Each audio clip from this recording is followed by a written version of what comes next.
Magandang araw mga katropa.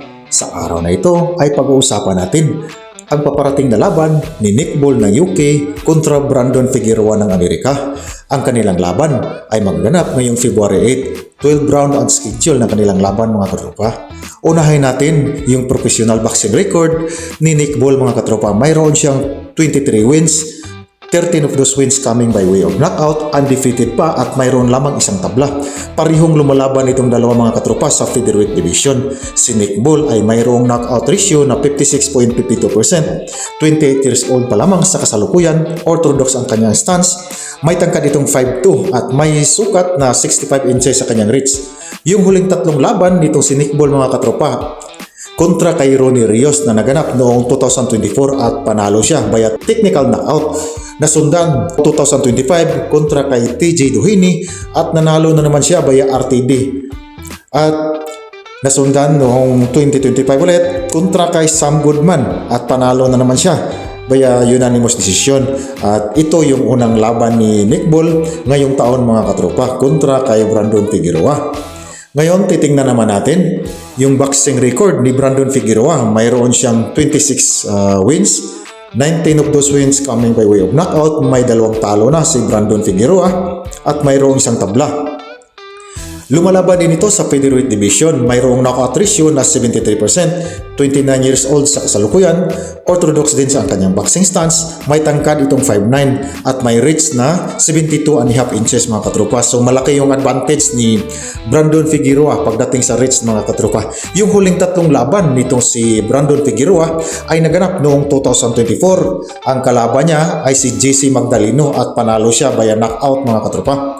Nasundan noong 2025 sa rematch kontra kay Stephen Fulton at yun nga hindi naging maganda yung performance ni Brandon Figueroa sa kanilang rematch. Inaasahan pa naman natin na makabawi sana siya, subalit matamlay yung performance ni Brandon Figueroa sa laban na yun mga katropa at bumawi siya. Nagkaroon siya ng panalo kontra kay Joet Gonzalez. Naganap pa rin nung nakaraang taon mga katropa 2025 at panalo siya via unanimous decision. At pareho sila, ito yung unang laban nila ngayong taon. Pareho sila ni Nick Ball mga katropa.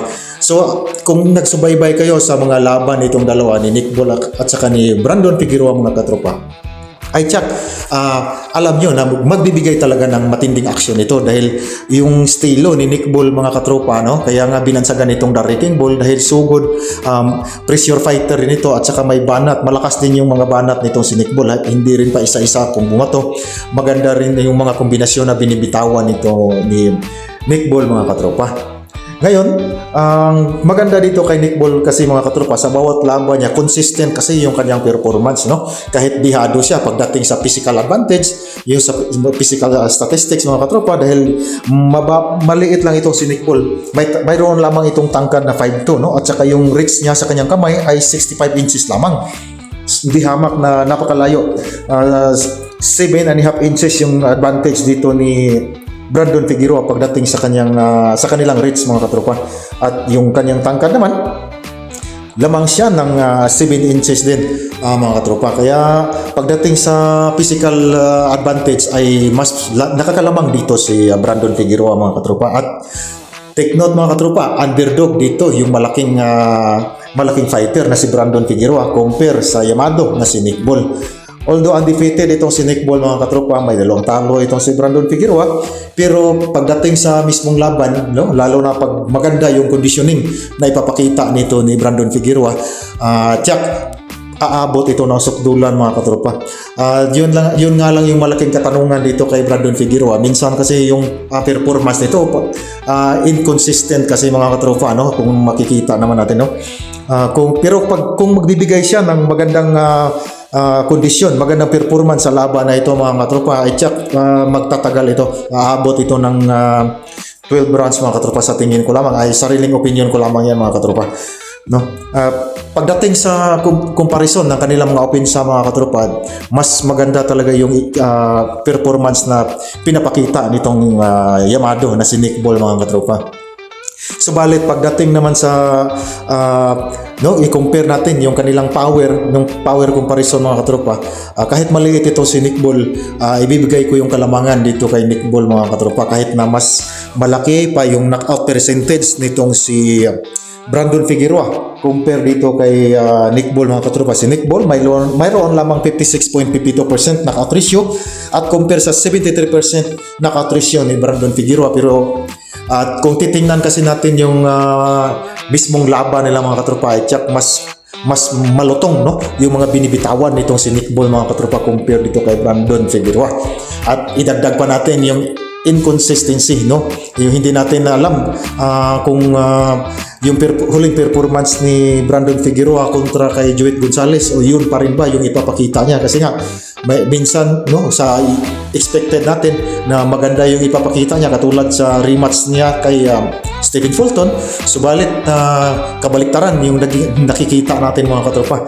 Kaya isa rin sa nagpapaalanganin sa atin yan, pero posible pa rin na makasundot ng upset dito si Brandon Figueroa dahil malaki yung advantage niya in terms of physical. Pero pagdating sa power, ibigay natin ng bahagya yung kalamangan, no, sa diin ng mga suntok dito kay Nick Ball. Pagdating naman sa kanilang speed mga katropa, mas mabilis pa rin yung mga kombinasyon na binibitawan nitong si Nick Ball. Pag yung kanilang footwork naman, mas may advantage pa rin itong Yamado na si Nick Ball mga katropa. Pagdating sa endurance at durability, dito ibibigay ko yung kalamangan dito sa mas malaking fighter na si Brandon Figueroa mga katropa. Baka iipikto yung advantage dito ni Brandon Figueroa pag umabot ito ng mga late rounds mga katropa. Iindahin din ni Nick Ball yung pag hindi niya natapos ng maaga itong laban na ito mga katropa, pag hindi niya napasuko itong si Brandon Figueroa, ay lamang mag-iipikto talaga yung advantage ni Brandon Figueroa pagdating ng later rounds mga katropa. So prediction ko dito mga katropa, aabot ito sa kamay ng mga judges mga katropa, no? Yun nga lang, hindi tayo sigurado kung sino yung magbawagi, pero inaasahan ng karamihan, no, lalo na sa mga eksperto, na lalabas na panalo dito si Nick Ball. Kayo mga katropa, ano sa palagay niyo, aabot ba sa mata ng mga judges itong kanilang laban, o makukuha ni Nick Ball bilang Yamado? Makukuha niya yung panalo via stoppage dito mga katropa? Paki-comment nyo na lang. Hanggang dito na lang muna, hanggang sa muli.